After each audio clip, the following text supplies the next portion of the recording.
आदाब, नमस्कार। आप देख रहे हैं हमारा खास शो ज़मीनी हकीकत हेडलाइंस लाइव न्यूज़ पर और मैं हूं आपके साथ मोहम्मद रफ़ी।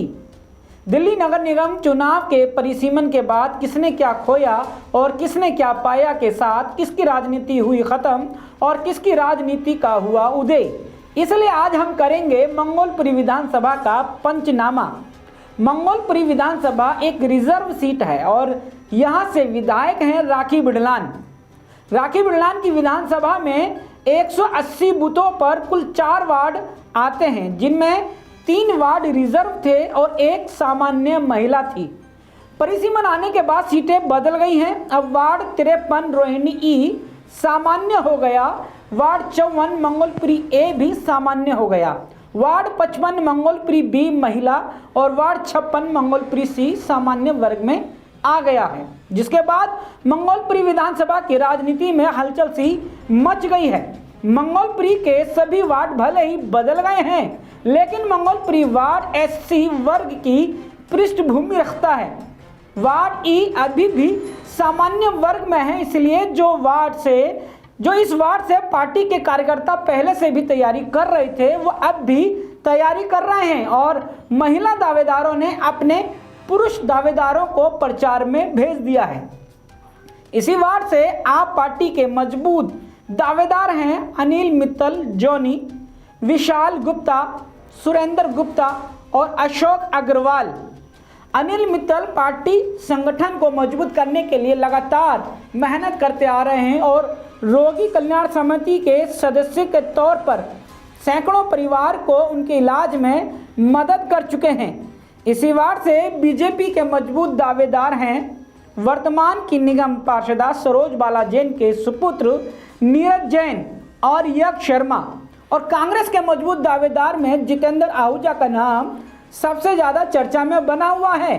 इसी कड़ी में बात करते हैं वार्ड 53 रोहिणी ई की, जिसमें कुल आबादी है 65,000। यहाँ से वर्तमान में बीजेपी की पार्षद हैं सरोज बाला जैन, जिन्हें 13,780 वोट मिले थे, और रनर अप रही थी आप पार्टी की प्रत्याशी नेहा, जिन्हें 8,529 वोट मिले थे, और तीसरे पर कांग्रेस रही। यह वार्ड बीजेपी के लिए सुरक्षित सीट मानी जाती रही है, इसलिए यहाँ से पार्षद हमेशा बीजेपी का रहा है। लेकिन अब माहौल बदल रहा है। इस बार के चुनाव में कोई सीट किसी के लिए भी सुरक्षित मानना ये एक धोखा होगा। अब बात करते हैं वार्ड 54 मंगोलपुरी ए की।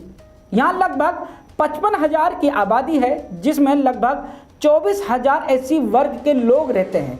यहाँ से अभी वर्तमान में पार्षद हैं आप पार्टी की कृष्णा परमाल, जिन्हें 2017 में 10,395 वोट मिले थे, और रनर अप रही थी बीजेपी से नीता रूखड़, जिन्हें 9,559 वोट मिले थे, और तीसरे पर थी कांग्रेस।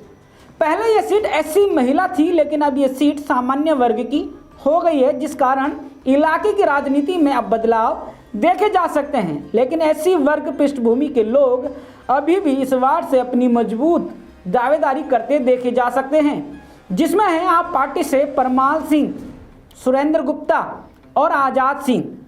परमाल सिंह की पत्नी कृष्णा परमाल इसी वार्ड से पार्षद भी हैं। इसी वार्ड से बीजेपी के मजबूत दावेदार हैं अश्वनी शौकीन, भूरा और राजपाल, और कांग्रेस से हैं ममता मित्तल और डॉक्टर राधेश्याम। इन्हीं के बीच एक शख्स ऐसा भी है जो निर्दलीय चुनाव लड़ रहा है, कपिल अग्रवाल, जो एक समाज सेवक हैं और विकलांगों की आवाज़ बने हुए हैं। पूरी दिल्ली में एक सीट विकलांग के लिए भी आरक्षित हो, ऐसी मांग करते हैं। अब बात करते हैं तीसरे वार्ड मंगोलपुरी बी की। यहाँ की कुल आबादी लगभग 55,000 है और लगभग 26,000 एससी वोट है। यहाँ से अभी वर्तमान में कांग्रेस के पार्षद हैं राजेंद्र बागड़ी, जिन्हें 2017 के चुनाव में 8,145 वोट मिले थे, और रनर अप रहे बीजेपी के विजय कुमार, जिन्हें 6,537 वोट मिले थे, और आप पार्टी तीसरे स्थान पर रही थी। पहले यह सीट एससी रिजर्व थी और अब सामान्य महिला वर्ग की हो गई है। यहाँ से सामान्य महिला की दावेदारी के साथ एससी वर्ग पृष्ठभूमि के नेता जो राजनीति किया करते थे, वे अब अपने परिवार की महिला दावेदारों को मैदान में उतार रहे हैं। ऐसे में पार्टी भी एससी वर्ग के महिला दावेदार को प्राथमिकता देगी, ऐसी मजबूरी बनती नजर आती है। लेकिन ये तो समय ही बताएगा कि किस वर्ग को पार्टी देगी टिकट। फिलहाल मैदान में अपनी मजबूत दावेदारी करते नजर आ रहे हैं यहाँ पार्टी से सर्वेश कुमार का परिवार और इसी वार्ड से बीजेपी के मजबूत दावेदार हैं मुकेश सेन, बेबी गुप्ता और योगेश बागड़ी का परिवार। कांग्रेस के मजबूत दावेदार हैं राजेंद्र बागड़ी का परिवार जो अभी वर्तमान में निगम पार्षद हैं। अब बात करते हैं चौथे वार्ड मंगोलपुरी सी की। इस वार्ड की लगभग कुल आबादी 60,000 है, जिसमें 27,000 एससी वर्ग की वोट है। यहाँ से वर्तमान में पार्षद हैं कांग्रेस की श्रीमती राज, जिन्हें 2017 में 7,901 वोट मिले थे, और रनर अप रही थी आप पार्टी की मुन्नी देवी, जिन्हें 6,109 वोट मिले थे, और बीजेपी तीसरे नंबर पर रही थी। पहले ये सीट एससी महिला थी और अब ये सामान्य सीट हो गई है। अब इस सीट पर सामान्य नेताओं ने अपनी दावेदारी मजबूत करनी शुरू कर दी है, लेकिन एससी वर्ग पृष्ठभूमि के नेता भी अपनी मजबूत दावेदारी कर रहे हैं, जिनमें है आप पार्टी के मजबूत दावेदार हरीश और करमवीर। इसी बात से बीजेपी के मजबूत दावेदार हैं सुदर्शन कुमार, और कांग्रेस से हैं मजबूत दावेदार वर्तमान में निगम पार्षद श्रीमती राज का परिवार।